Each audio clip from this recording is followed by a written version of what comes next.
কোরবানির ঈদ। গ্রামের নাম ছিল সবুজপুর। ছোট্ট গ্রাম হলেও সবার মাঝে ছিল অনেক ভালোবাসা।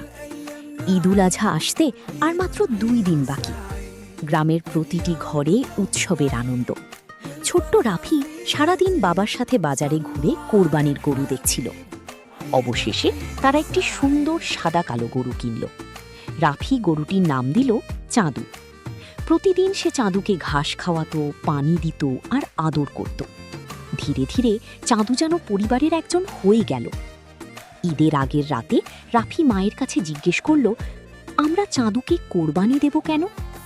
মা মুচকি হেসে বললেন, কোরবানি মানে শুধু পশু জবাই নয়, এটি আল্লাহর প্রতি ভালোবাসা, ত্যাগ আর মানুষের মাঝে ভাগাভাগি করে নেওয়ার শিক্ষা।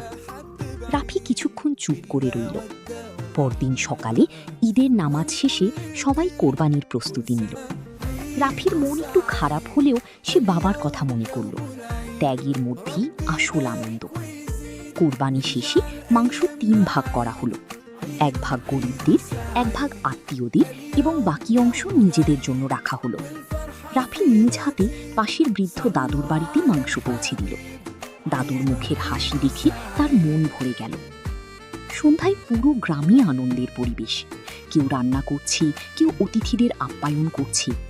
রাফি আকাশের চাঁদের দিকে তাকিয়ে মনে মনে বলল, আজ আমি বুঝেছি, ঈদের আসল আনন্দ নতুন জামা বা খাবারই নয়, মানুষের মুখে হাসি ফোটানোর মধ্যেই সত্যিকারের সুখ।